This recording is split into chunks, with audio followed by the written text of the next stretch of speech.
Oh no. Yeah, just play it by ear, man. Mm-hmm. That's how we do it. By ear. Yeah, by ear. Hey, so this is Paul, and I'm sitting here with one of my good friends, Jesse. Hey, man, what's going on? I'm doing my thing. You know, I'm living life a day at a time, one stride at a time, focused on absolutely nothing. You know. Yep. I'm right there with you, man. That one thing you talk about, man, was something we've been talking about for a long time. Right? I mean, doing this podcast, I guess you could say. We've been talking about this for how long, man? For years. Very long time. Yeah, for years, man. For sure. It's been, I was probably like 23 or 23 probably, I want to say 22 or 23 the first time we did a podcast together. Yeah. That was, so like 5 years. Yeah. That was like 5 years ago. Took us 5 years to finally fucking do this. Half a decade. Yeah, man. Getting old. Half a fucking decade.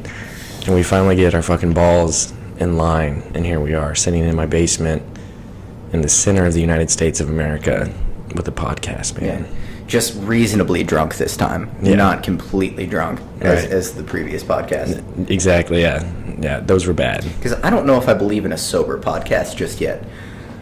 I don't either, man. I was going into this thinking I wasn't going to have anything to drink, but then I saw you had the wine, and I was completely out of beer, man, but I knew I had a cooler in my garage with beer in it from the Chiefs game, the playoff game that we lost to the Tennessee Titans. Oh wow. So that beer even has a story behind it. It does have a story behind it. That's... I mean, it's even got the Chiefs on the Bud Light can, man. Are there gas stations that still have those Chiefs beer cans still? I don't know, man. Normally I buy Natty Light, which you don't approve of, so. Yeah, not a big fan of Natty Light. I'm getting into the wine, man. I know. I like the wine. That's for another story, man. So tell me a little bit about yourself, Jesse, man. What do the listeners need to know about Jesse Westbrook? Oh, man. So Jesse Paul Westbrook. I have a very complex past. There's a lot of story that comes up behind, you know, this bearded individual that you see in front of you now. But what the listeners need to know is I am, I would call myself a libertarian, somebody who feels as though there are a lot of things that need to be righted in the world.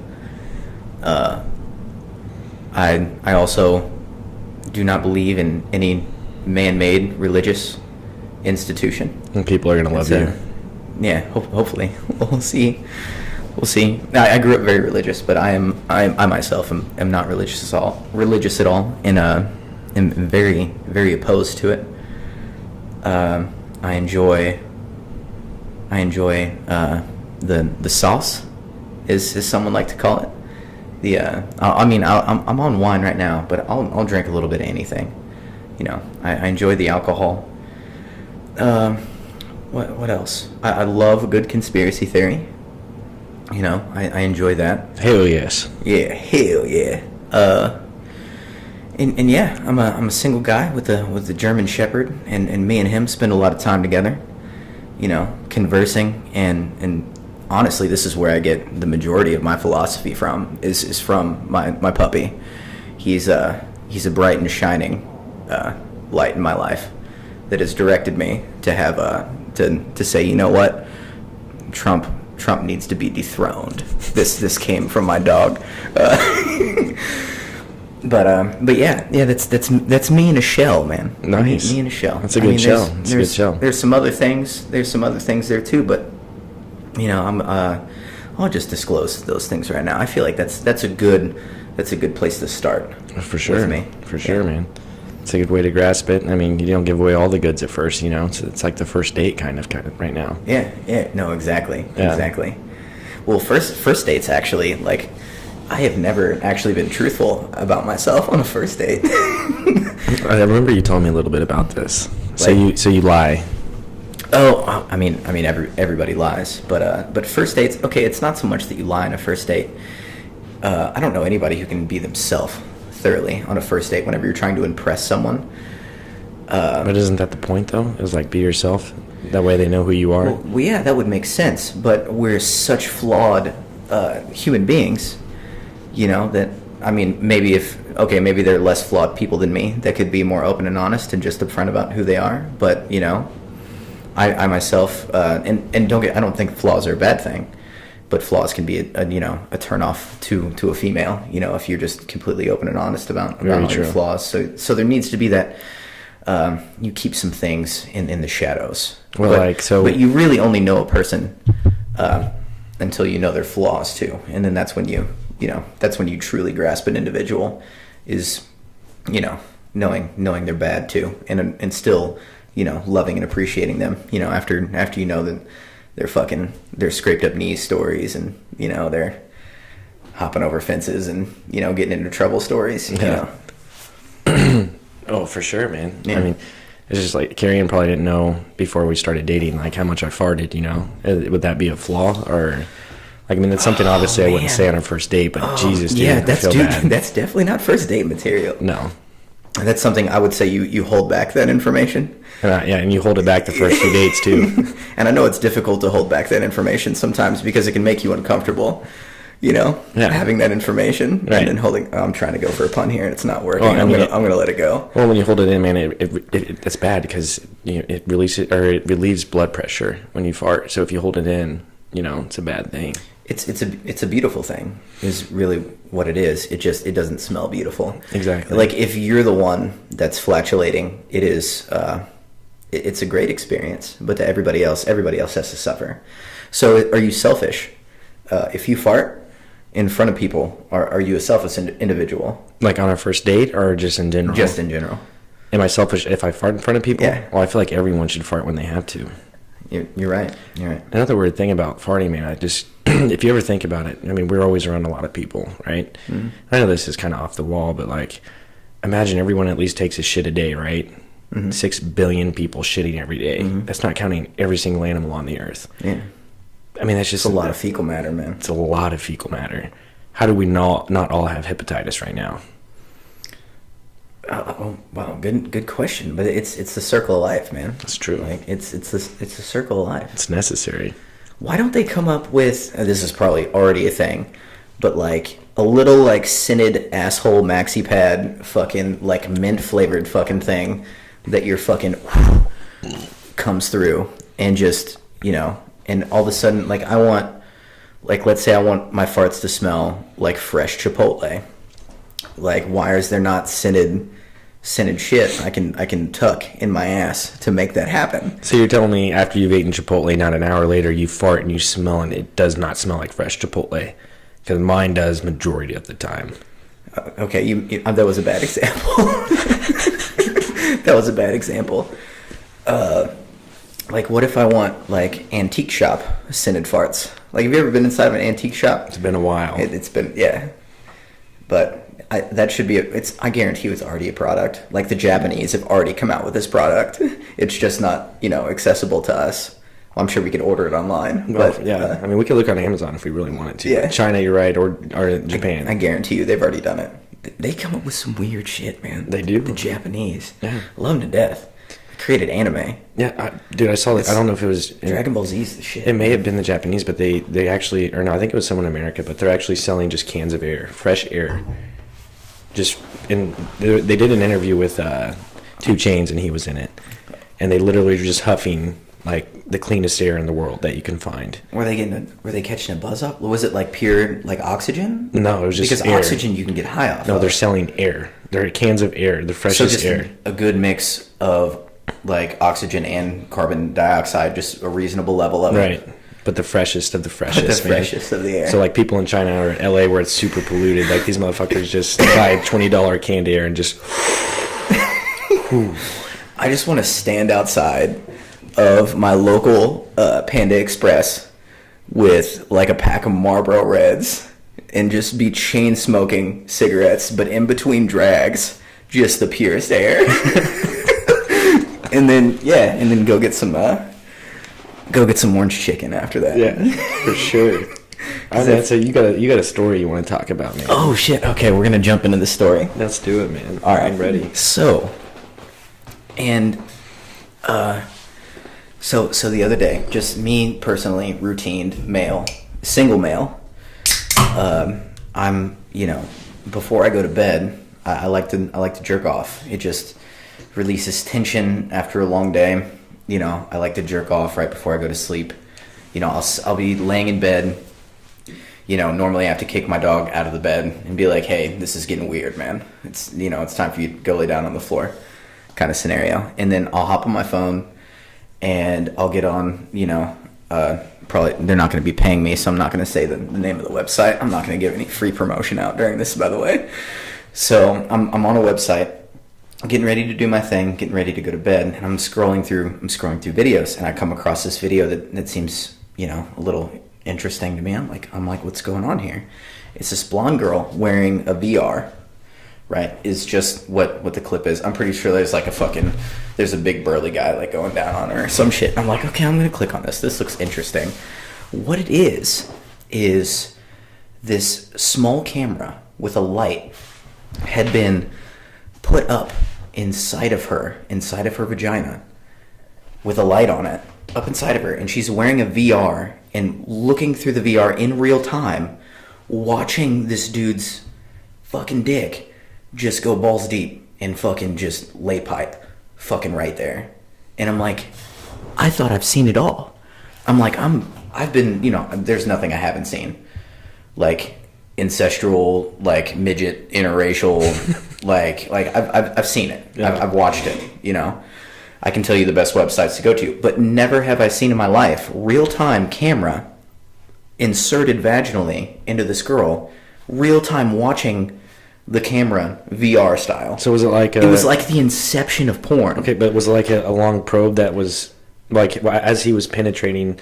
Was the camera like? Was there a long, you know what I'm saying, structure, or was it like the camera implanted? So the angle, so they kept like switching off like the angles of like them doing it, and it's just like her with the VR, and then he's their missionary position, and he's fucking, you know, laying pipe, and then it'll switch over to what she's seeing, and it's literally just this dick like coming at you with just like all kinds of like, we're not meant, like, I gotta be honest, I'm not personally like, I like to see a vagina, the outside of it. Right. Something about the inside anatomy doesn't do anything for me. Yeah. So it's, you just see all kinds of human anatomy, and then just fucking, and just dickhead just like coming at the camera. So like, the camera was implanted on the inside. Yeah. And she's watching this happen real time. Do you think like she got a legitimate orgasm out of that, or is that scary? I personally wouldn't want a camera up inside of me. I would love to have her on the show, man. Talk to her. But like,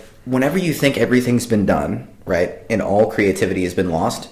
Yeah. Because, you know, like movies, you know, everything's based off a book, you know, and you're just like, all creativity's lost. Everything's just being redone. Everybody's just refabricating, you know, the same story that's been, you know, that we've read and watched, you know. But now, you know, all of a sudden, there's this whole new layered Inception style porn scene where this, you know, this girl is literally watching through a VR headset her getting fucking dick, and it's just, it was mind blowing.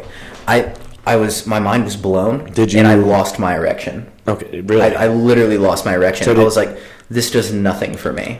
So were you trying to get off at that point to that video? Well, yeah, at first. Like, I came into it with a boner. I was like, okay, I'm gonna hit this up. And normally there's not some shit, you know, that's gonna really like throw me off, you know. But this like thoroughly threw me off.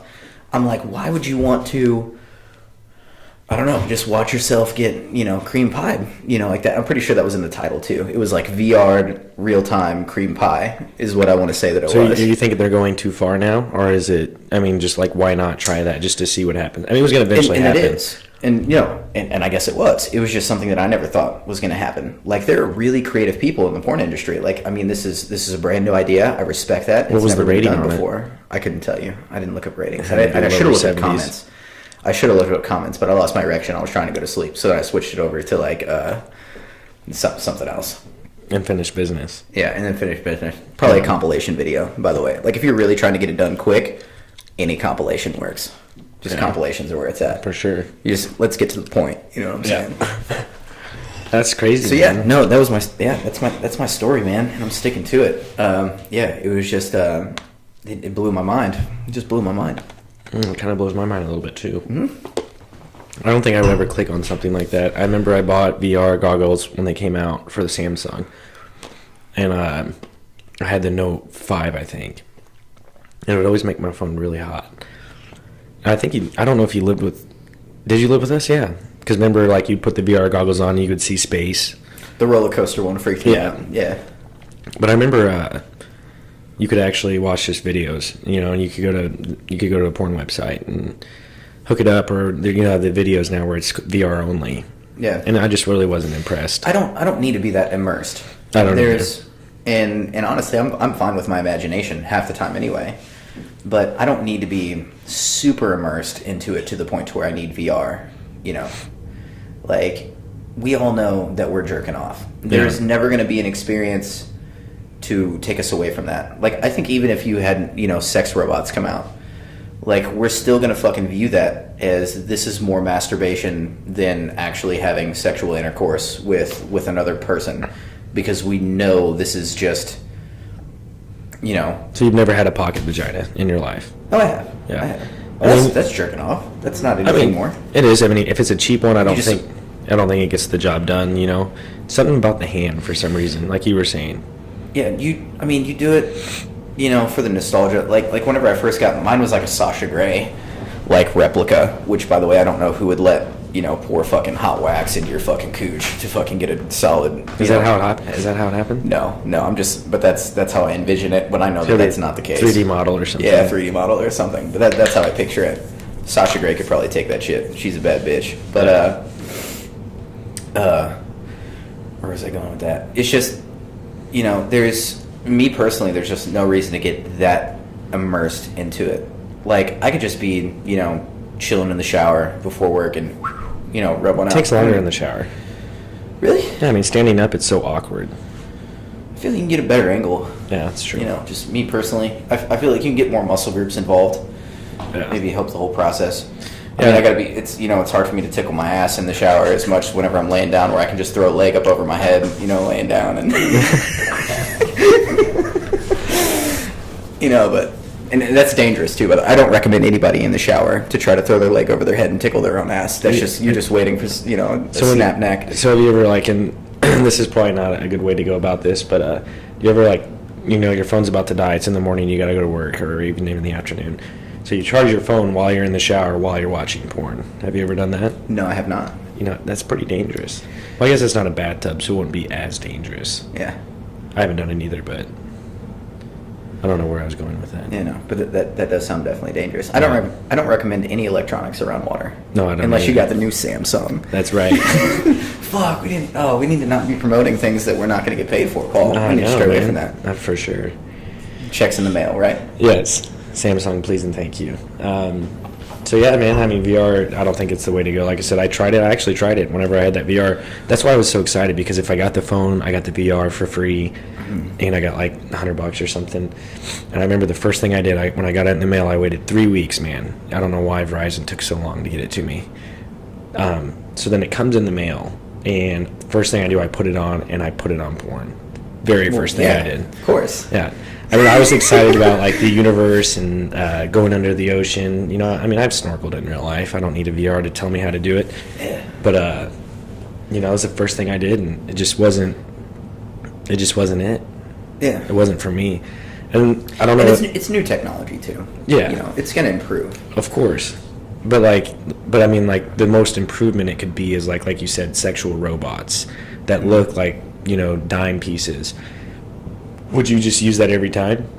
See, but the only, unless that they developed AI to where it was a robot and it literally could mimic humans perfectly, and you didn't know about it. The whole point is, I think, is once you know that this isn't a person, then all it is masturbation. If it's a doll or whatever, like what's the difference? Like, if you have a blow up doll and you fucking dry hump the shit out of a blow up doll and then fucking blast in your pants, like that's you're jerking off. You're just jerking off. Yeah, but I feel like some people can get attached to them. Some people, not all.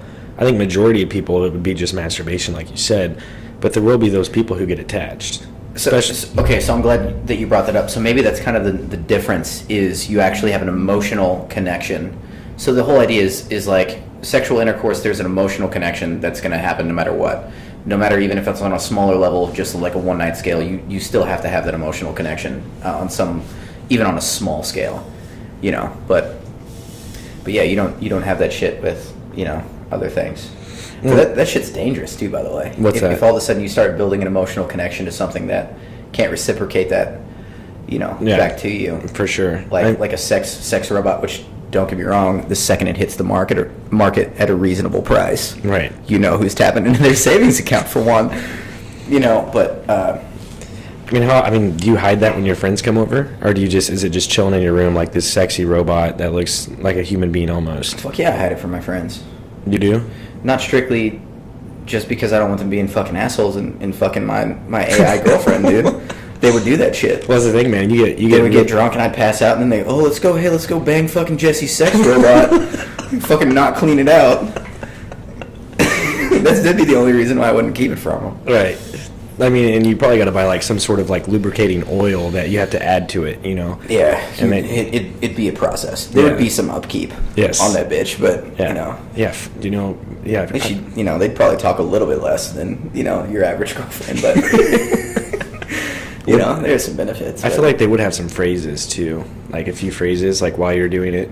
Like what you would want them to say. Yeah. Stuff like that. Yeah. Fuck yeah. Like you program it on your computer, like telling them what you want them to say while you're doing it. Yeah. Or would you want it to be like a surprise?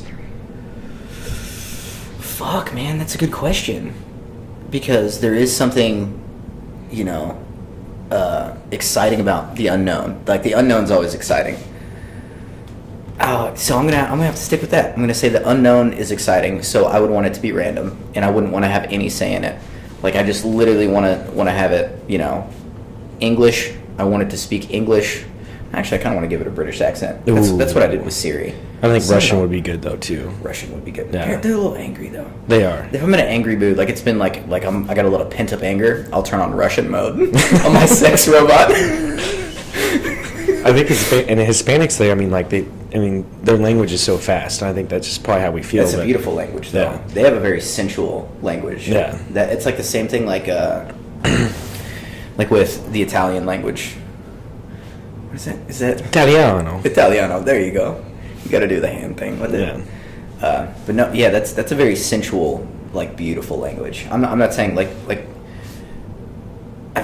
Man, it's hard to compare because we just speak this one language really, so it's hard to compare. But I feel like Latinos speak very, you know, it's beautiful and like well put together, and the same thing with like the Italian. But have you ever had sex with someone who's Italian or Hispanic? No. So it's just been somewhere in their genealogy, I'm sure, but not like prominent. Right.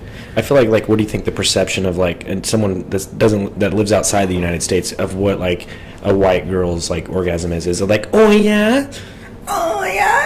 It's got to be like that, man. I feel like it. Oh, I think honestly, and you would have to ask a female this, but I have a feeling that girls mainly make all those fucking like noises and they get vocal. I think it's mainly for us. I don't think that I just don't see how that's like them doing that is for themselves, and it's more for us to hear that we're doing a good job. Yeah. Kind of thing. I could be wrong. I don't know. Like how often do you talk when you're having sex, you know? That's the thing. And I mean, if she's being really vocal, I feel like I need to be vocal at least a little bit, but normally I'm just like really quiet. I just like try and enjoy it and feel like the feeling of it. I don't like talking. I mean, normally if I'm talking, it's all of a sudden like I'm either switching shit up or all of a sudden like my genitals are being put in an uncomfortable spot. Like I've had times, and I'm pretty sure this is due to dehydration, but I'll have times like where like my nutsack will literally like a ball, not so like one of my testicles. It's like a wrecking ball. No, like my testicle will get like sucked back up inside of me. Oh God! And it's a horrible. Like you have to push it back out. Has that ever never happened to you? No, definitely not. It only I swear to God, it only happens when I'm like super dehydrated. But if I'm having like if I'm having sex and my balls are like real tight, and some shit happens the wrong way, like a testicle gets, it's such an uncomfortable feeling. Like I'll have to stop, and it's almost like a cramp. It's like a testicle cramp is what I want to explain it as. But obviously you get vocal in, and you literally like have to push it down like off the side, like it'll like, and you could feel it shit, and you push it back into your fucking sack.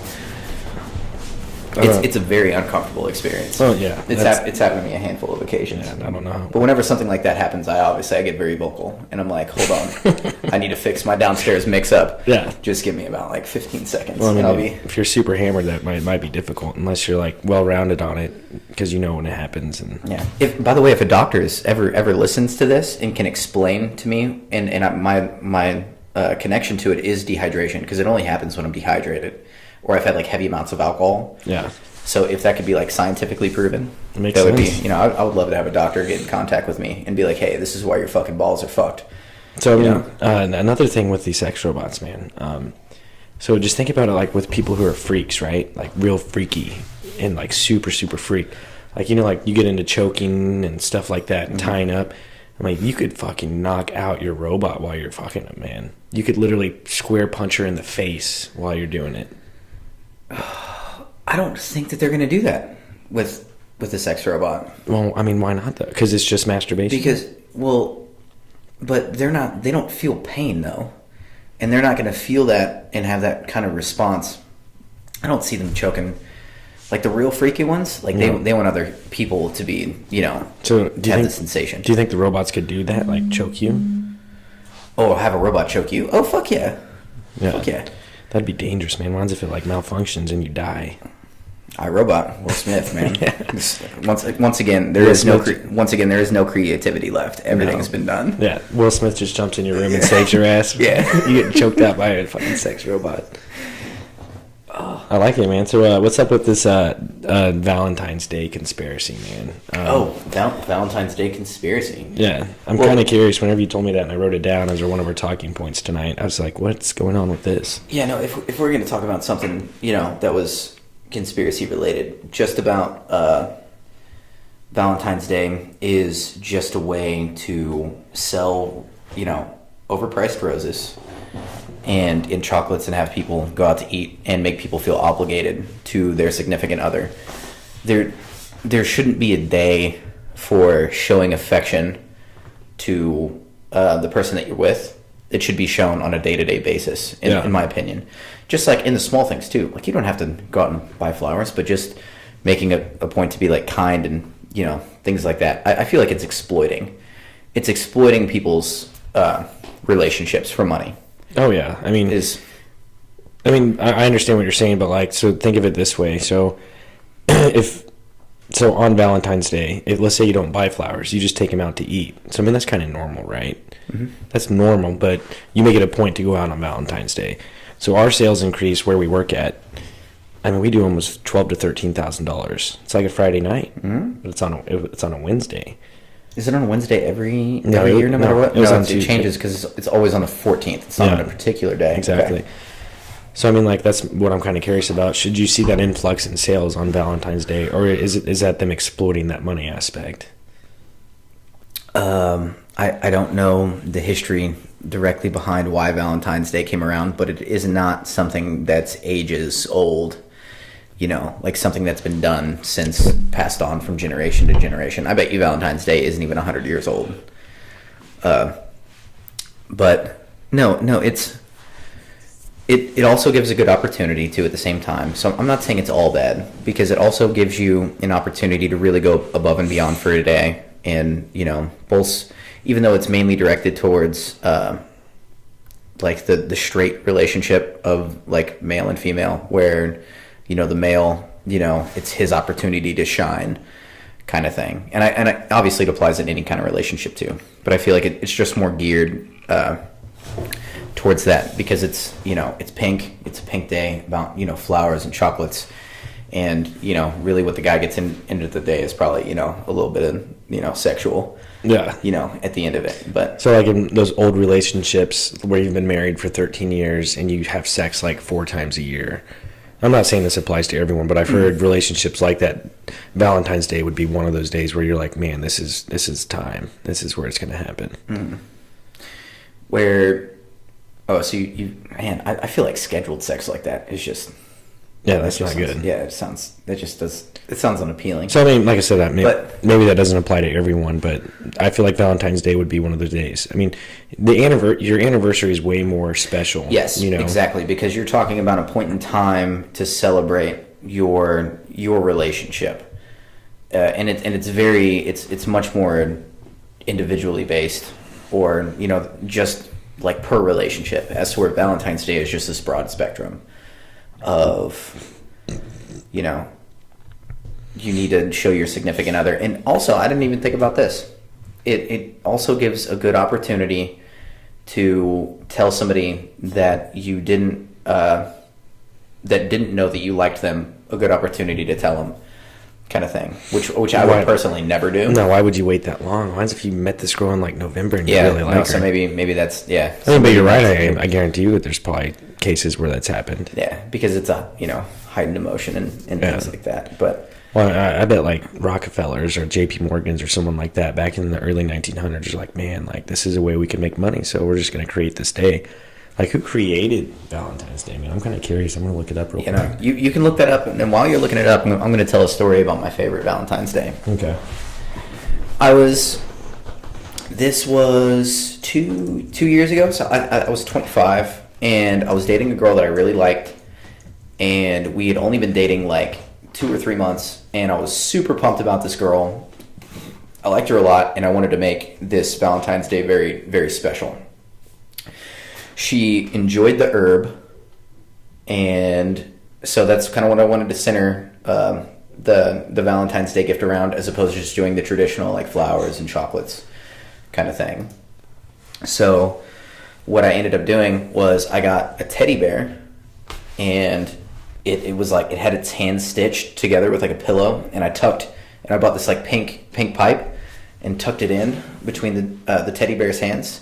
And I got it was like a tiny little thing of like chocolates, and I took the chocolates out of it, and I think I spent like, I don't know, like 20 or $30 and got some good weed, and fucking like put a couple grams of like weed in the chocolate box and gave her the teddy bear with the pipe and shit. And she fucking loved the shit out of it. I was like, it was just a good gift idea, and I felt really proud of myself because it was out of the ordinary, and For sure, man. That's awesome. And she enjoyed it. I think mine was like, I don't even remember, but a lot of the times it was like whenever I was like 3rd, 4th, and 5th grade, when you had those Valentine's Day parties and you passed the cards around. Like, that was fun. I liked it. I like that. But I know they don't do that in school anymore. Like, they don't do any of those events. Really? Like, yeah, Christmas parties, Halloween, and yeah, like I'm pretty sure like a lot of the schools just got rid of it, man, because of religion and stuff like that. But here, the history of Valentine's Day and the story of its patron saint is shrouded in mystery. We do not know. We do know that February has been celebrated as a month of romance, and that St. Valentine's Day, as we know it today, contains. I cannot read. Sorry. It's Christian and ancient Rome tradition. But who was St. Valentine, and how did he become associated with the ancient rite? This is just a really long story, but to put it short, it says Valentine's Day, a day of romance, survived the initial rise of Christianity, but was outlawed as it was deemed unchristian at the end of the 5th century, when Pope Gelasius declared February 14th St. Valentine's Day. Pope Gelasius. Yeah. My man. Right? Gelasius is a dope name, man, but like the 5th century? So, it's way older than 100 years, man. They've been exploring. But that's... So, what you're talking about is back when its original origins. We don't have respect for, what was it, St. Valentine's Day? We don't show any kind of patronage towards... So it's a celebration of romance. Wait, is it a Catholic? Was that a Catholic? Was it Saint Valentine? Yeah. So that's a Catholic thing. Yeah. Wow. But But you don't... But it's much more... Valentine's Day is you buy a significant other flowers, chocolates, take them out to dinner. It's a spending money kind of thing. Do you think that they were, like, back in the original tradition, giving them, like, a dessert of some kind and flowers and... Possibly. And, like, spending money? Bartering.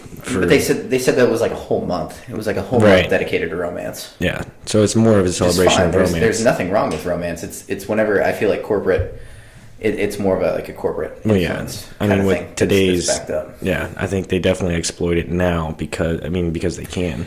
Did you know engagement rings wasn't a thing until like the 1920s? Yeah, no, the only reason I do that's because you told me. Yes, you can look this up, but engagement rings were not a thing until I want to say it was the 1920s or 1930s, and a big jewelry company started posting ads that basically were demeaning men who were not able to like get rings toward like what is your girl worth? You know, your future wife. You know, you have to do this, otherwise, you know, you're less of a man and all this, and really exploited that. And now it's a thing. I know very few people, actually no one that I can think of off the top of my head that gets engaged and there is not a ring in some way involved. Yeah, no, I mean, whenever I proposed to Carrie earlier this year, I mean, I literally went to Walmart and I contemplated how much I wanted to spend.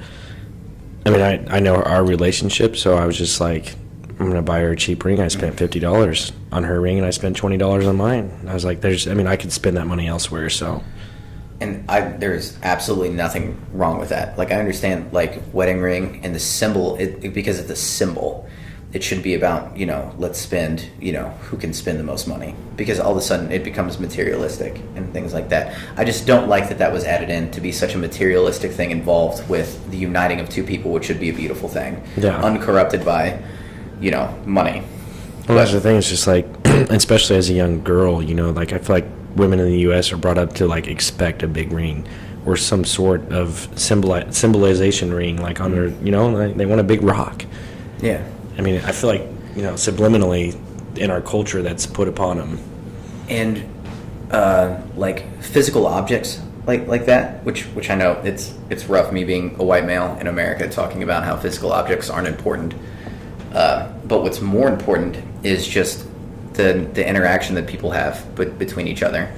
Like, you know, like I said earlier, like the small things, the day-to-day things, the conversations, being able to work problems out. Like, that's what's important. Not those physical monetary, you know, showings of, you know, how much you can spend, basically. Because that, honestly, that just ends up causing problems, I think. Like, how many rich people end up, you know, who are wealthy, end up being able to become married without the aspect of money somehow involved, where they're just getting married strictly on I love you as a person kind of thing. Like money can be, you know, a problem with relationships in that sense. Only because money is necessary, you know, to an extent, because you have to have money to live, you have to have money to support your family. Money is very necessary. Unless you're Amish or Indian. Which sounds fucking horrible. Yeah. But I mean, like, imagine before money. Imagine back in the day when, you know, I guarantee you whenever two couples got together, you know, when there wasn't Western civilization, like, I guarantee you, instead of money, you know, expecting money in a marriage, and who knows if there was marriage, I'm sure two people stayed together for a long period of time, but it had to be, instead of money, like some sort of, like, protection. Like, the woman would rather be with a man who could protect her more. You know, if you live in that, maybe that was the environment, you know what I'm saying? No, that makes perfect sense. That money is security. So what you're saying is people also look for security too. Yeah. But at what extent do you have... okay. You can always... I feel like there's a lot of opportunity in America. This is like the best nation to live in when it comes to things like that. So even if you have a very, like, even a low-paying job, chances are you're going to be able to, like, just survive. I know it's rough. It's rough as shit. But you're still, you know, you're still going to be able to survive, find a way to live, you know, day to day. So that idea of, like, security, but you want to marry somebody, you know, because they, you know, they appreciate you, not the things that you have. Because Right. the things that you have can be taken away and will eventually be gone one day. What's going to be left over is the memory of you and your character, and how you influence them through, you know, how you showed yourself, you know, to them. That's what's more important is basically what I was getting at. It's No, not so for much sure. the physical. But I think a reason But a lot of security that, is important too, and I will agree with you on that. yeah. But I think a lot of the reason why those core values that you talk about should be in a relationship, I think a lot of that is based upon the technology we have now. I mean, back then, you had a newspaper, you had the radio, and I know a lot of people that was their lifeline. But now it's just like and everyone knows this. We have our handhelds, we have our personal computer. Everyone has them, and like I love Carrie Ann. We have a great relationship and stuff like that. But like we're both on our phones a lot. I'm playing Clash of Clans, just going hard in the paint. That's everybody, man. We're fucking addicted to it now. Yeah, it's bad, and I think for some it might be worse. I think there are a lot of ups and downs. And anytime you add in a new variable to society that's as potent as the technology that we have now, affects everything. Exactly. So it changes affects relationships for how they are and how they used to be. I think it has really, I don't want to say ruined the traditional idea of a relationship. Just because you can contact so many people, and if you can see the amount of variety, as you're right, as opposed to like the 1950s, like look at the divorce rate from like the people who got married in the 1950s. It's a lower divorce rate, but they had less access to other people to see their options. Now I can literally talk to a girl in I can talk to a girl in Maine, I can talk to a girl in California, I can talk to a girl, in the Philippines. I can literally talk to anybody who has access to this technology, which is a lot of people throughout the world. So it opens up this broader spectrum. And I think what we've found out is there really is no idea of a soul mate in particular, which I don't, there are some people who would argue this, but me personally, I don't believe that there is a soul mate. What you end up having to do is you find somebody that you connect with, and you have to decide, hey, I need to be in a committed relationship with this person, even though, there's so many other people out there, and you have to brush off feelings, because everybody has, even sexual feelings, other things like this. Whenever you get into a committed relationship, obviously you need to be, sound and be aware of those temptations that are around you, because they're more prevalent. But whenever you're not in a relationship and you see the amount of people that are out there, it also becomes more difficult to settle down with somebody and be in a relationship. Like I am at the age that I'm at now, and I would say I'm much less likely to have a girlfriend aspect. I'm much more happy being single, just knowing the availability and communication that I have with other people. It just kind of, I don't want to say dulls it a little bit, it's just changed it. Well, I think to each their own. I think eventually if there were that one girl, I think it would definitely change a lot of things for you, because that's how fast it happens. And I don't know. Yeah, no, I don't know. And I felt the same way, man. We hung out a lot when I was single before I met my fiance, and I thought the same way, man. And then it was literally one night at a bar, and I worked with her for over a year, and I didn't even, think of her like that. We go to a bar one night, we have a few drinks, and boom, it connected just like that, her and I. Just the way we looked at each other in the conversation, it literally happens that fast, and you can't control it, and it takes over, man. And that sounds beautiful. And my parents are still together, so I have a good example of what a long-lasting relationship looks like, and I see the fruits that are bared from that, which were a really positive influence in my life to have my parents still together. So if one day I could have that would be phenomenal. It's just the older I get, the more I see myself seeing the possibility that, maybe this isn't going to happen. And so as opposed to getting into a relationship and just kind of being slightly unhappy or something, I'm better off on my own. And then even though it's lonely, and there are gives and takes with everything, but sometimes that's just how I feel. And I feel myself leaning more towards the side of me being single, basically. For the rest of your life. Yeah, for the rest of my life. I disagree with you. But no, I know, and I'm open to it, but I'm just saying that's because if you would have caught me back when I was 21, I would have been I'm going to get married one day. Yeah. One day I'm going to be married and have kids. It's slowly changed over time to where I'm more and more comfortable with the idea that, I could, if that's what is panned out for me because of my life choices and where I'm, this path that I've taken, to where I end up better being single, then that's just how it works out. That's just what all the single people, they think, man. That's just the mindset. I was single for 7 years. I thought that way, man, every single day. It just happens, bro. And I can't promise you, but I'm almost positive. Everybody's different too. Yeah. Well, those are some good love stories, man. We're going to hit one of my talking points. So those first two talking points, and then we went off on a little tangent, but that's fine. Yeah, a slight tangent. Yeah, but we can always add that into our description of what we were talking about. But origins of beginning of man slash female man. Now, there's a lot of different ways we can go at this, right? I like how you had to add in the slash female. Yeah. Well, I mean, who truly knows if the first person was male or female, right? I mean, why if it was a woman? You know, had like the best. You know, the best definition of that was fuck. I can't remember his name. At the beginning of Hustle and Flow. You know Hustle and Flow, that movie. Yeah. Whenever he's talking to his girl, and he's like breaking down how things are.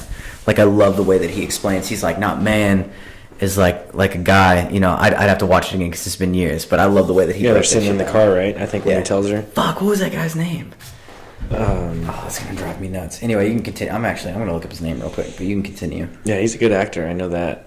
He's fucking great. He hasn't done anything in a long time. He has. He's been doing some stuff. Yeah. Oh, he was in that TV show. Yeah. I think that's what I'm talking about. I don't watch many TV shows. So I don't have time to sit down and watch.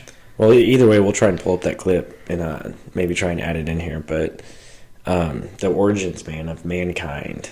So I mean, what ways do you have to look at it, right? Prehistoric. So if you go off the Bible, right?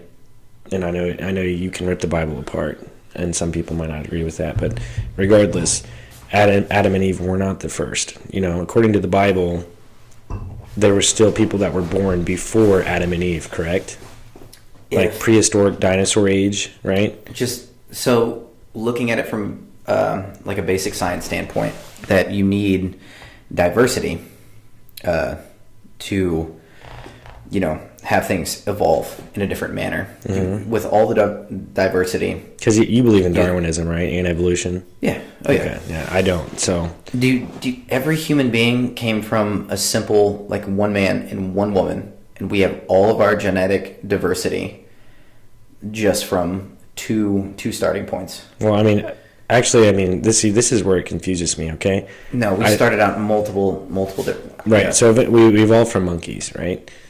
So they say, monkeys. We came from monkeys. Or we started from bacteria that was in the ocean, and eventually we swam out of the ocean, came onto land. Monkeys became...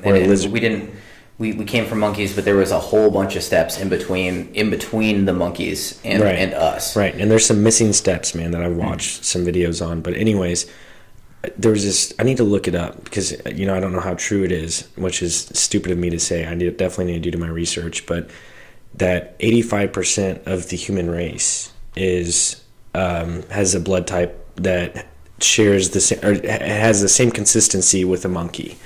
And there's a word for it, I can't remember it.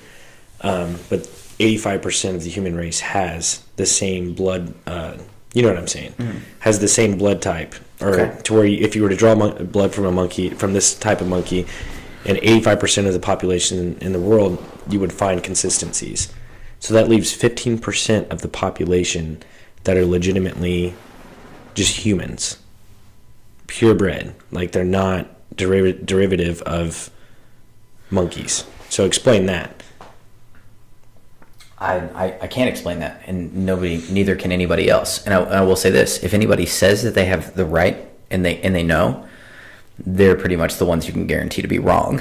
Yeah. Or the people who say that they know exactly why that is. Yeah, sorry that took me a while to get out. It's all speculation, man. Yeah. We don't have everything nailed down. We've had a very small window of being able to really start to analyze things like genetics, and you were talking about blood types and things like that. Like, if you look at all of existence of life on Earth and the window that we've had of actually being able to start analyzing these things and trying to figure things out, very small, man. So it's gonna take a lot more time, and we won't see it in our generation. Why don't monkeys evolve though? That's my question. That's a big one. Why did certain ones evolve, other ones stay the same, even though everything technically evolves? That's a big argument. I can't answer that directly. I mean, that's just I'm not well informed enough. I'm sure that there's I believe in paleontologists and scientists and biologists. I believe in evolution for survival of the fittest. I think that every species will evolve into the most strong species that it can be, other than human, because now we're definitely not doing that. But I'm saying we're becoming more and more inferior. Right, I'm saying just straight up, just animals and stuff like that.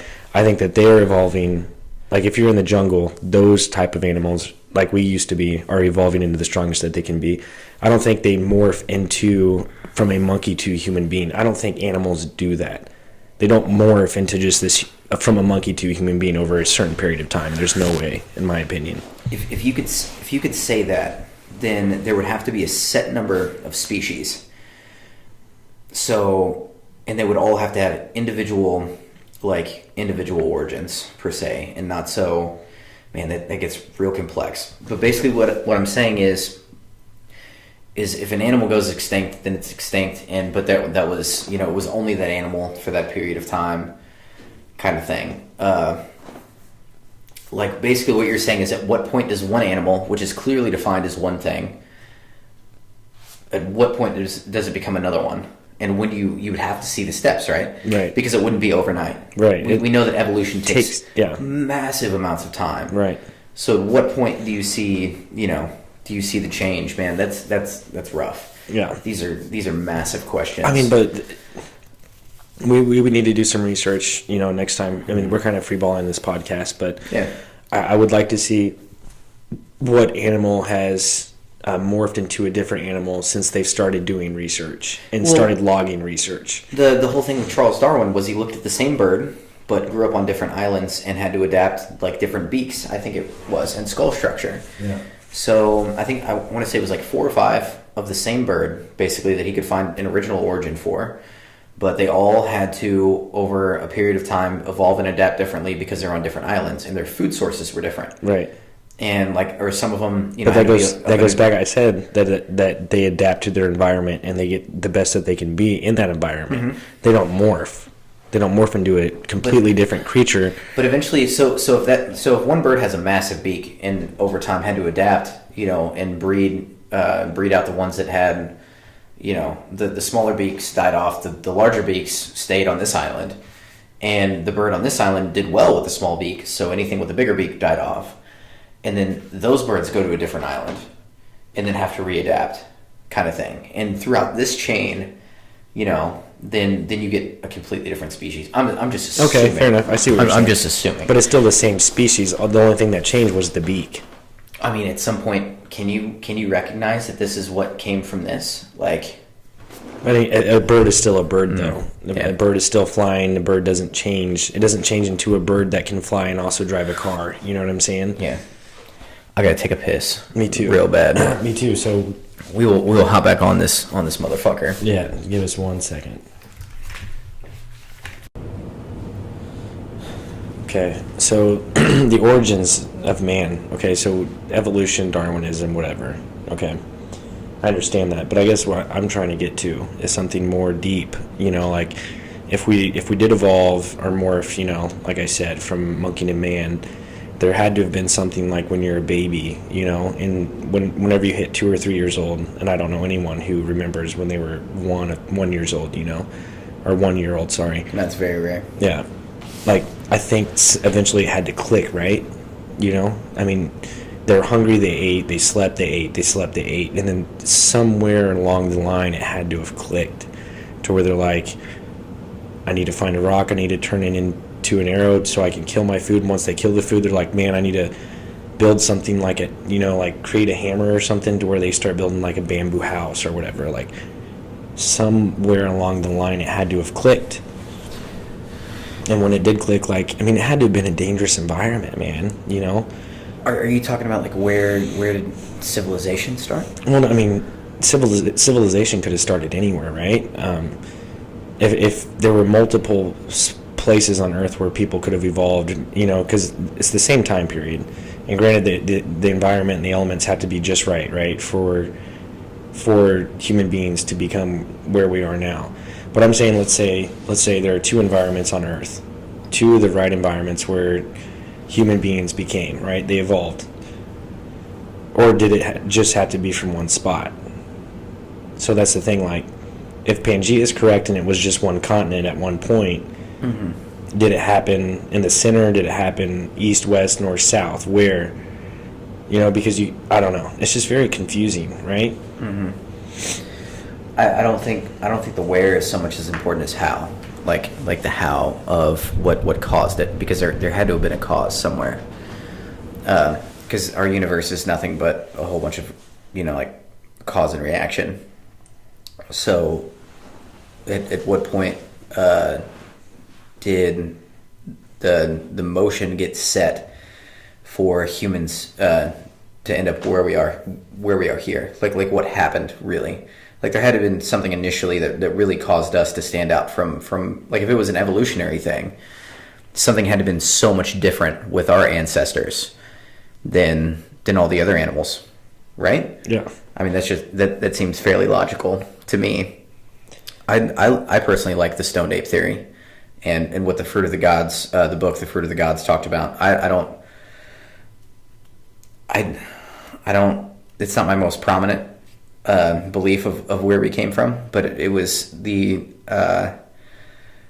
our ancient ancestors stumbled across psychedelics and psychedelic mushrooms, or some type of psychedelic source that happens naturally in the earth, and everybody knows like shrooms and stuff like that. But they ingested it because they were hunter-gatherers, and it caused a massive change in how they viewed the world. Just because that they were tripping, all of a sudden their brains started working in a different way. They saw like how if me and you were to eat shrooms, we'd see geometrical patterns and things like that, and then all of a sudden, like you'd see these complex shapes, happen, and you don't see stuff like that in nature, unless you get, with like a microscope kind of thing, you see patterns like that. But to see something like that and to change your brain, all of a sudden now you think in a different way, and it sparked evolution. So the whole idea is that psychedelics, somewhere forever ago, our ancestors stumbled across a psychedelic mushroom. I'm going to say just mushroom, just because that's, it grows naturally, ate it, had a psychedelic trip, and expanded their mind, and then they thought in a different way and were able to process information in a different way and develop faster. Right, but is everywhere, okay, so at some point, I see what you're saying, but like I guess what my question is just like you have people who live in Alaska, right? And you have people who live on the northern hemisphere where it's, who know, I mean, has it always been cold up there? Because they say like that, like the Native American actually derived from Alaska is what they're saying. Is that's where the Native Americans started, and then they found, they traveled, south to get warmer weather. Mm-hmm. But like, how did they survive in those harsh environments if that's where it began for them, Especially if that's where it started.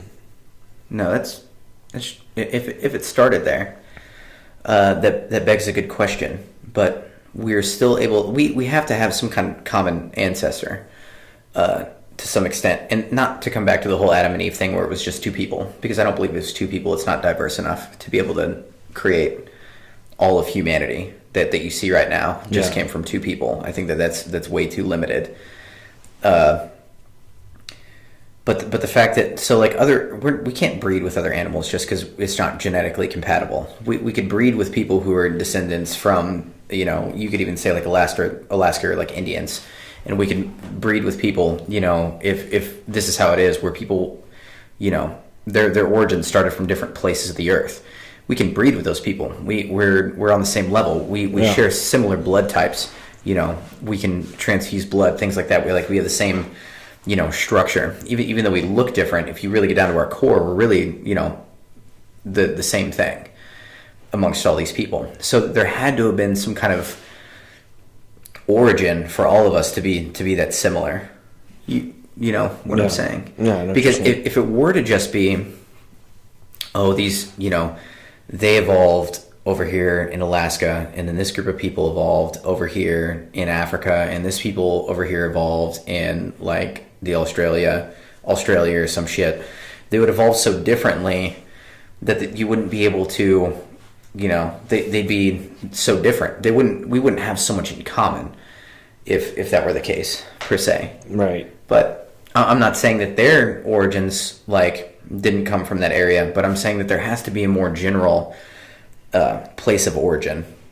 for all of us to have these kind of similarity things, and where it all- especially to be even able to have kids together. To where it all started. Like, Genetically. is that what you're saying? Like, Yeah, because But like, how do Asian people? Why are they Asian? Why do they look completely different? You know, I mean, we share. it's because of the environment that they were in. So we all have a common ancestor, but So you're depending on the saying environment. so you're saying there's a landmass. You know, you call it Asia, right? Mm-hmm. So in that particular landmass, that's where just Asian, like that's where they get their look from because of the environment. Mm-hmm. There's no way. I mean, if you and I move over to Asia, right, somewhere in Asia, and we start having kids with another American or with another white person, right, and we stay over there, and and then generations and generations and generations of that bloodline, they're not going to turn Asian, bro. There's no way. Not if you control it. It's too controlled now. It's no longer based upon environment like how it was. Like you have to understand, like this is like prehistoric shit, where those people came from, to where it's not as controlled as we could have it now. It was very much so, like the same thing with every other creature.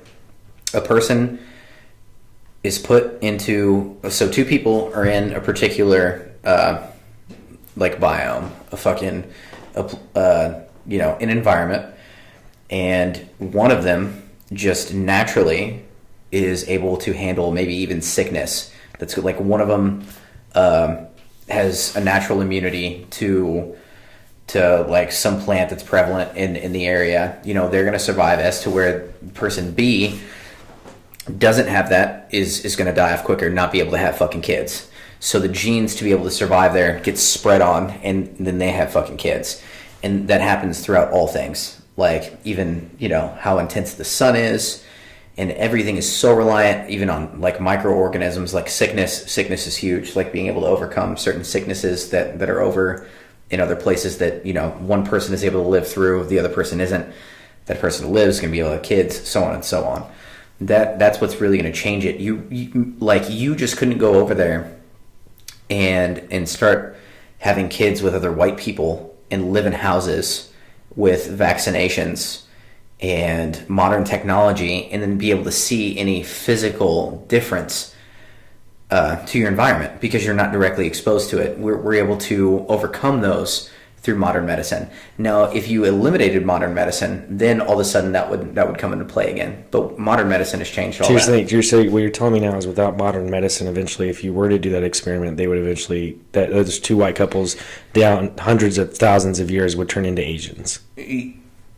Yes. No way. There's no way, man. There's no way. It would take, and by the way, it would take a lot more than 100,000 years. It would be like a million year, 2 million years, 3 million years, kind of ordeal. And it would be, that sounds like a great experiment. I'm sure every scientist would love to see that experiment, but you don't live long enough to see it. Right. You know, our window of opportunity to be able to see something like that play through. Yeah, I mean, I'm with you. I'm not an Adam and Eve believer, but I think it's just insane, like how there's just so many different cultures and different looking people, and it's just crazy. Yeah, and I think that it's just two people. It's all started from two people. That's not diverse enough, because you need a whole lot of diversity, and then so much of it dies off. You know, it takes a lot. It takes a lot of time, a lot of life to, you know, die off, build better genetics adapted to its environment, to then have more kids. And this is over such a long period of time. Well, and what's the story that we almost reached the heavens, right? Or man was so perfect and they almost reached the heavens, and we were climbing up the ladder and we were getting closer to God, and he didn't like that. So what he did is he was mad for some reason, and he destroyed the ladder, and he split everyone up and changed their language. Oh man, that's how they say there's different cultures and different languages. Different languages. Yeah. And, well, that's the Christian explanation of why we have different languages, not different people.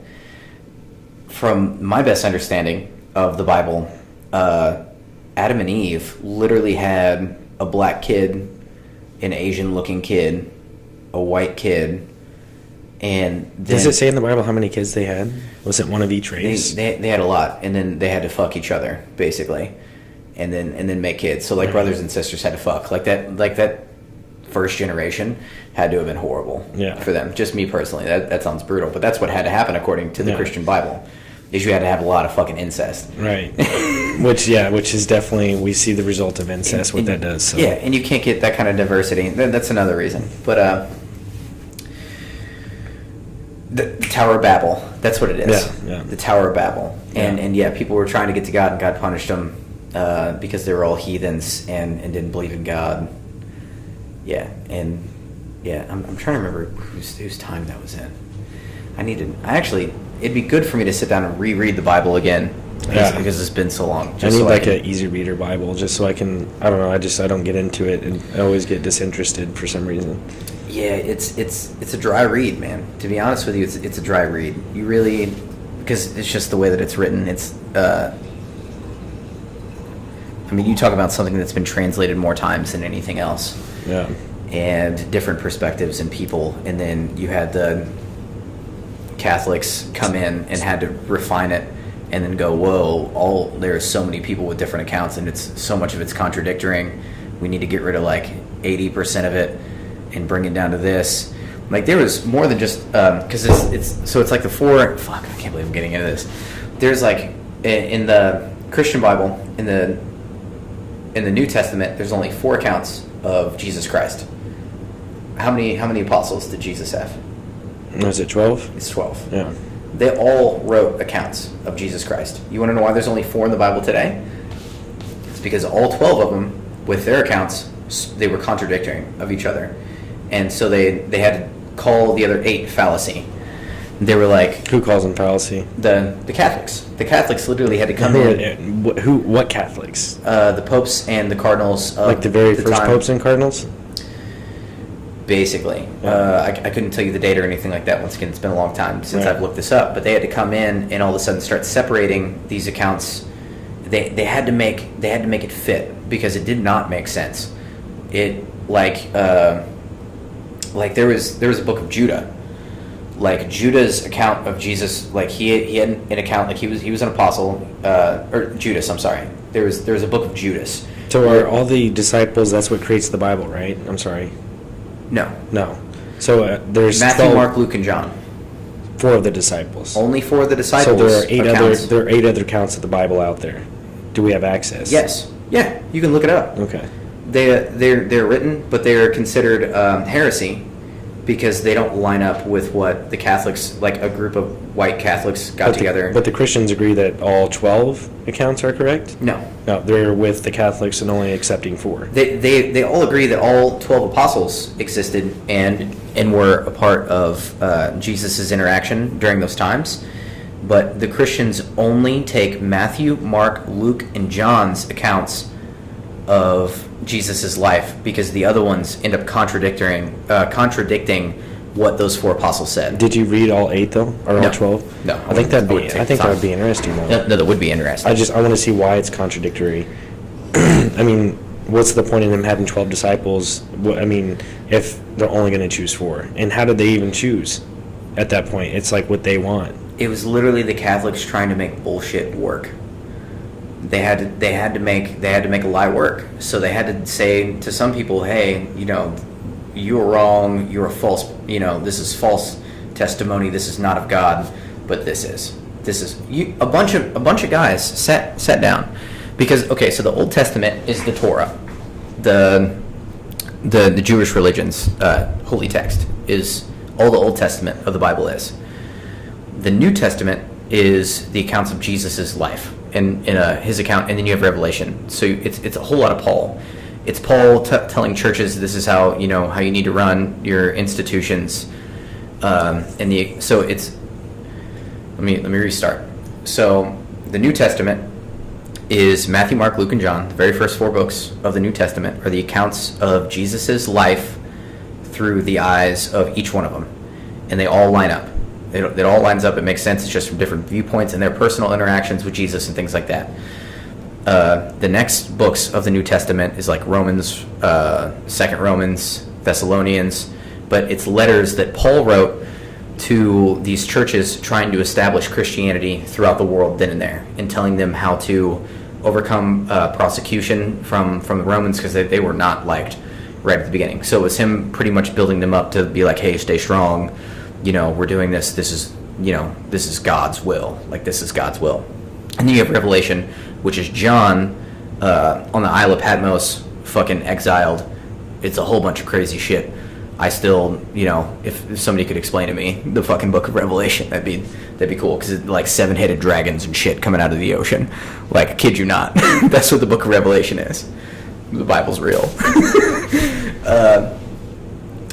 But what had to happen was a bunch of Catholic men had to sit down, and they had all this holy text, supposedly from the accounts of Jesus Christ, and all this like back history from like fucking 800 years ago, and they're trying to get this religion going, even though it stayed stable, but they're trying to make it a thing, like make it prevalent. They had to now decide, okay, this person's account and this text from 800 years ago is God's word, but this one from this guy who was right there with them, amongst them, even though you can read it in the text that they were together, but his account was wrong, and literally had to they called it heresy. It was heresy, and it's wrong. Like the Book of Judah is like that's right. discounted so much. Even though Judas, like everybody knows, Judas fucking sold Jesus for fucking however, like the 20 pieces of silver right. to the Romans anyway. So he was definitely there, but his account of that whole thing, they said is wrong, not correct, not going to be in the Bible. And then it was those men who put the original, like the Bible that we know today. It was those men who put that together. It almost makes me wonder if, maybe, because I'm not a firm believer, but I kind of believe in the Matrix, right? Mm-hmm. So I kind of maybe wonder if maybe God did, at that point in time in human history, decide he was going to talk, make the higher being. I've told you many times I believe in, intelligent design, a higher being. So what happens if in that time he actually talked to them just to see what would happen? And this is the result. Just to fuck with them. And this is the result of it. No, I think God does talk to us. I think God is installed inside of us in a moral way. I think that if you really take the time to look at it, and not what I would consider like a religious God, like something planted here on earth, but pretty much our origin and how the universe works, that like kind of rules on how we should live our life, and I don't even want to call them rules, or like moralities installed into us. And God speaks, and man, that sounds weird me saying that. Higher power, I almost feel more comfortable saying higher power speaks in that way, because we live in certain laws of the universe, and treating others with kindness is hugely important, because you reap benefits personally and find your place through helping others and things like that. What the Bible would say, golden rule. Like there's a lot of morality that's spread out that we find just naturally, and I think that's a way of communication. It's already here. It's almost like it's like a program for us, is that we know right and wrong, and why we deviate from it, I don't know, but you can't really have life without the darkness either. So no, that's a big question. But I think we are in communication, because it's right there with us. The essence of, we know this morality, and we know that like fucking war is horrible, and it's helping your neighbor kind of thing. Like I believe in shit like that. But that's universal. So that's why I say higher power, because you don't have to be born to a certain family and speak a certain language to understand that. Like this just naturally comes through, and you don't see it in other animals.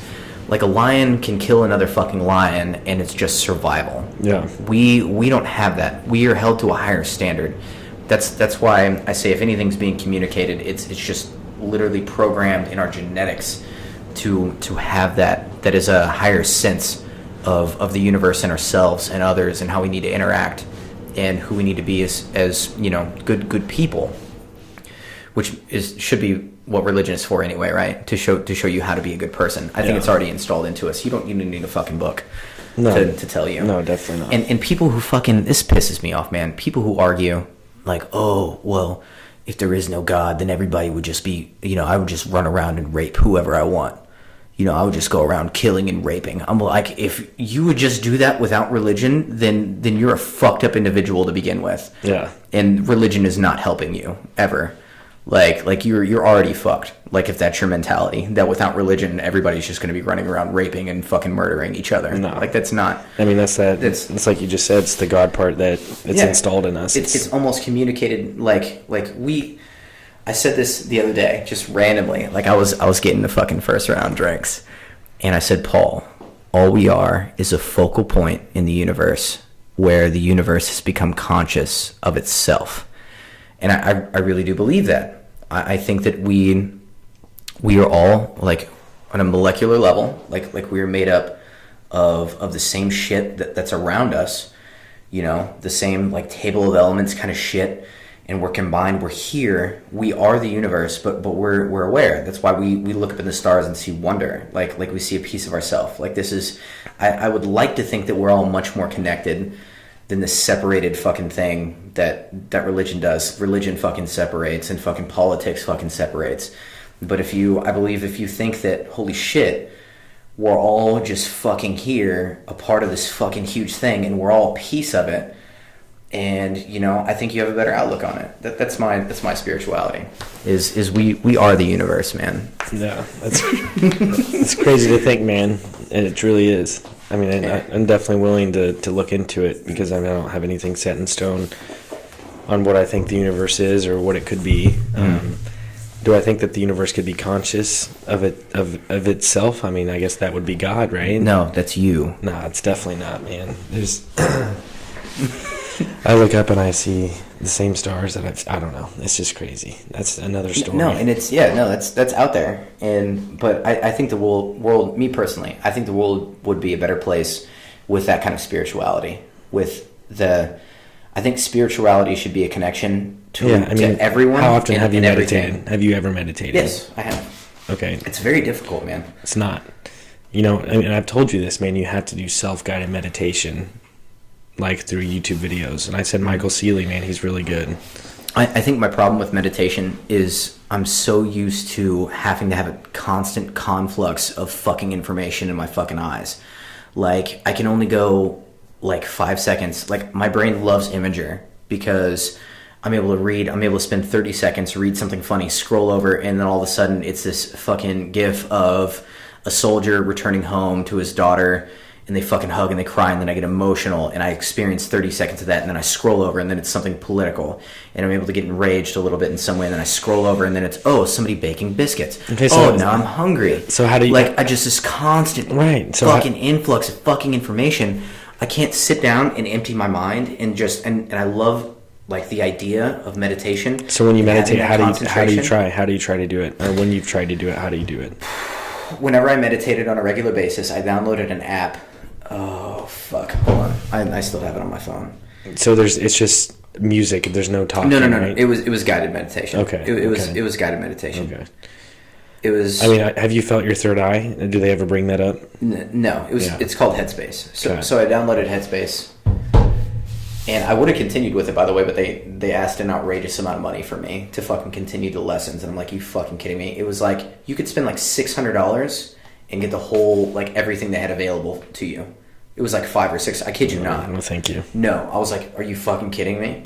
So the first couple of lessons, it was, and I always did this. I would get out of the gym and I would take a shower, and then right after I got out of the shower, I remember I had to put Lucian out of my room, shut my door. I'd turn off all my lights, and I would turn on my fan to the lowest setting, to where it was just this little, like, buzz of a fan. And then I'd sit there in my chair, just in my underwear, basically, and I'd sit there and I'd go through these breathing exercises. So you sit in your chair. Yeah. You got to lay down, man. You got to. I promise. I should have laid down. Yeah. That's where it's at.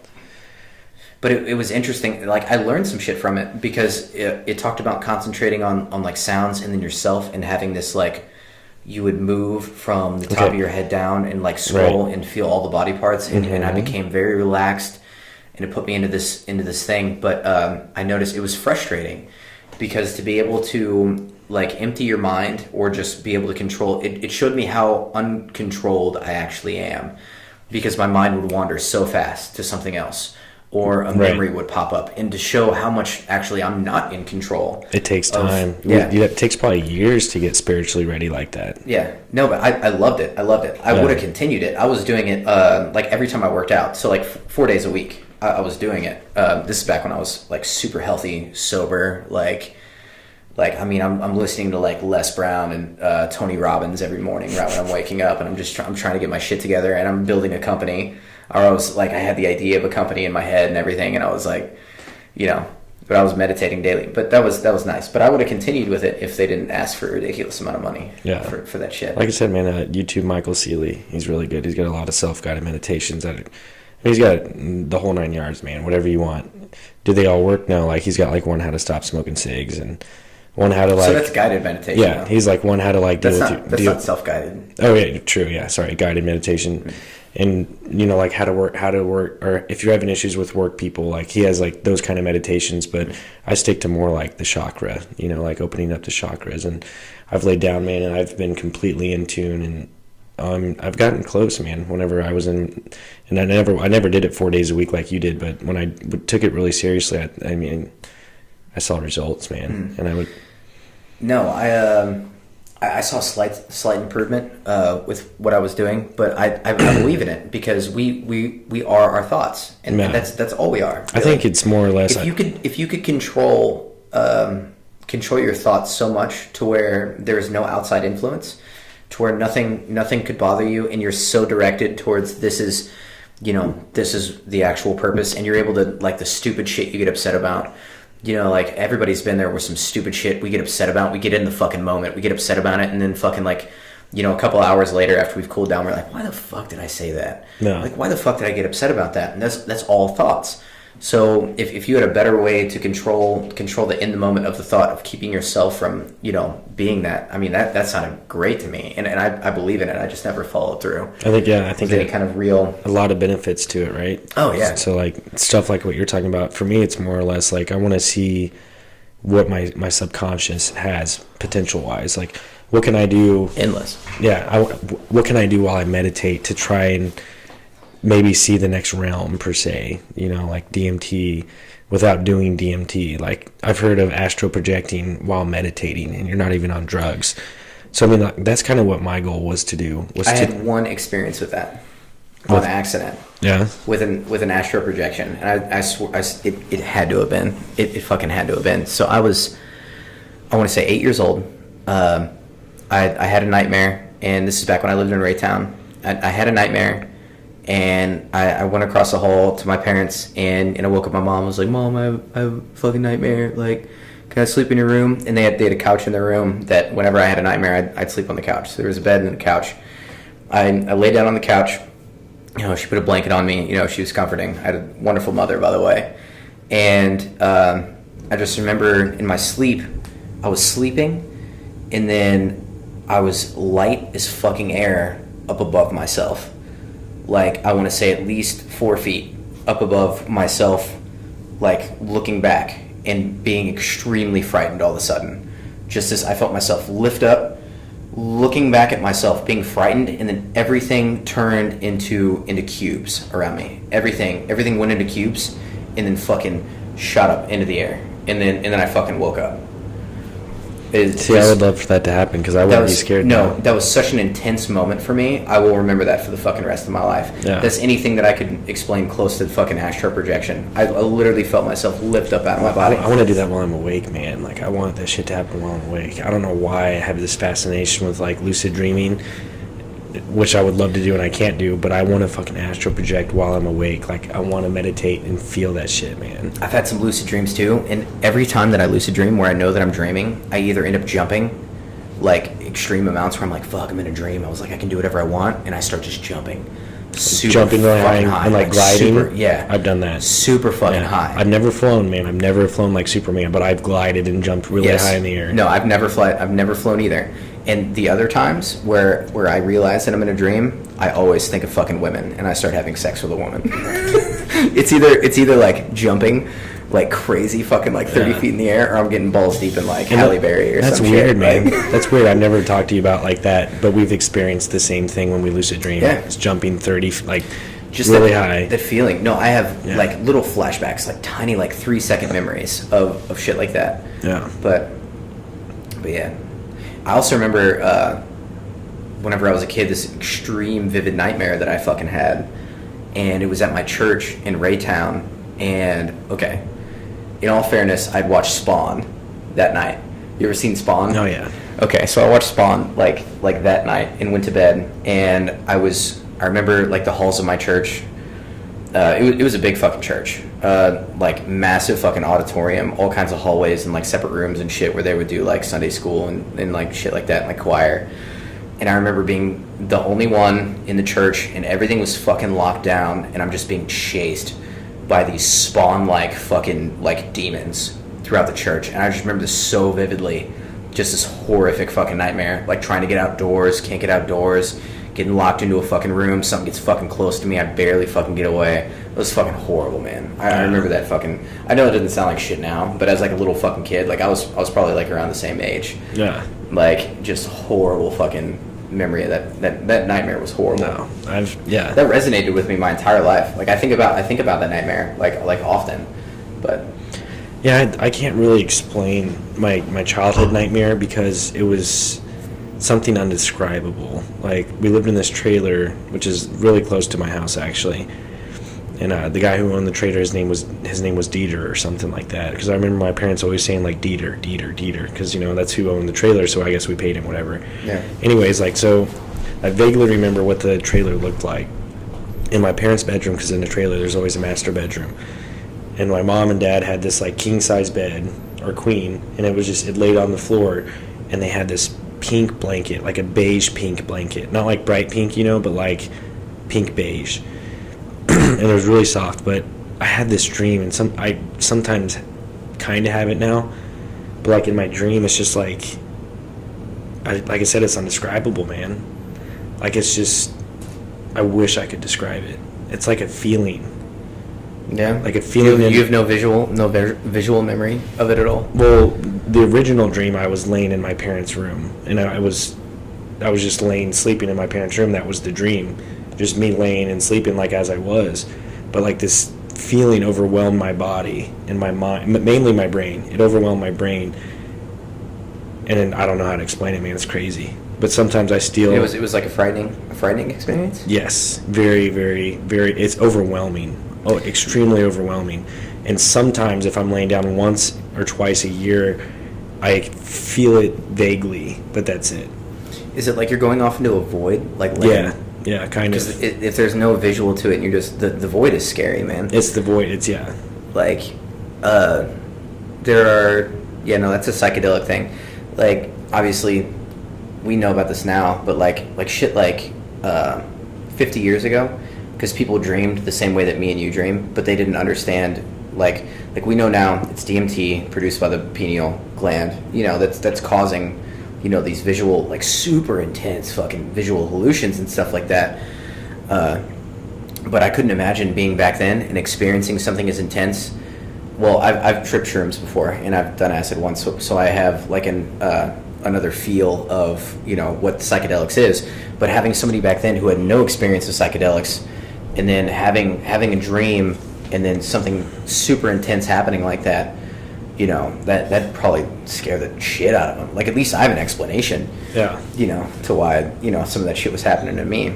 Although the astral projection thing back when I was 8 and went into my parents' room, that felt very real. Not like dreams so much, but like that felt so real. Which I know dreams feel real, but whenever you look back on a dream, it's very like hazy, and it has a dream feel to it.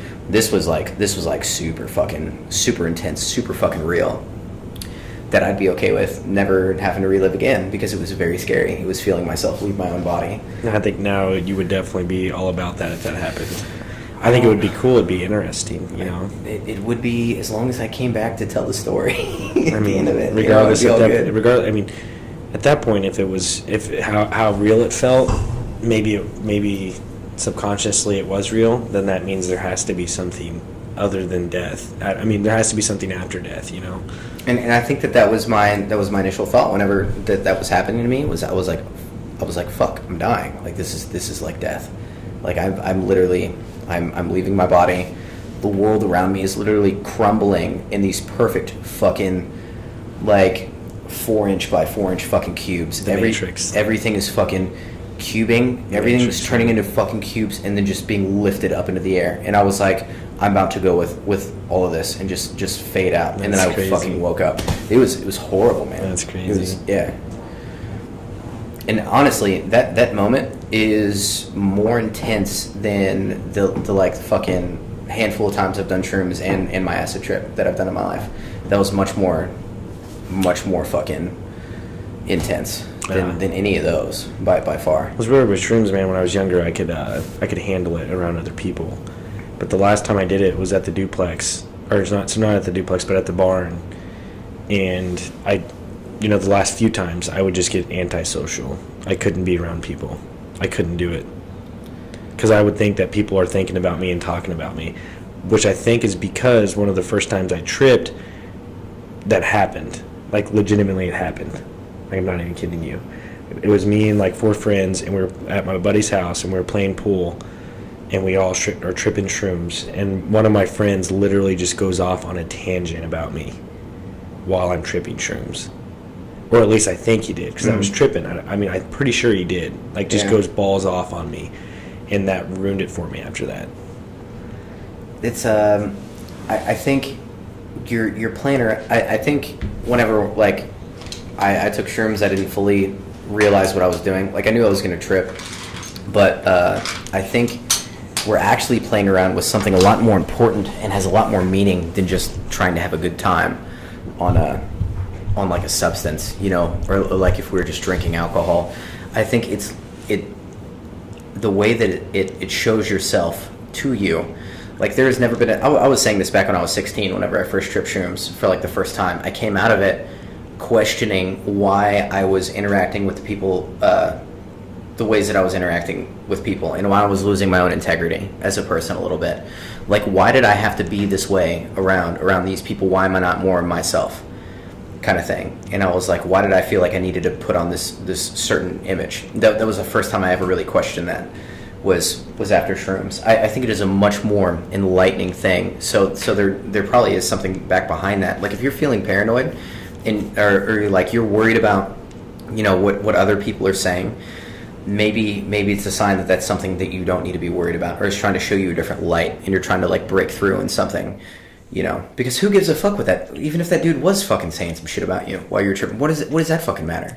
Who the fuck is he, right? I was young at that time. Yeah, so. I know, but like, who the fuck is he, right? Yeah. Like, you have a different mentality now, but maybe that was your brain trying to shed light and make it super intense that we were able to overcome it in some way and shed some light on it, kind of thing. Which anytime we develop as people, I don't know why this is, but the way that human beings are set up is that any time that we become better, we have to go through some kind of pain first. You cannot develop until you put in a little bit of struggle, a little bit of pain, bled a little bit over it, until, to make it worthwhile and it really like sinks in and you really become, a better person.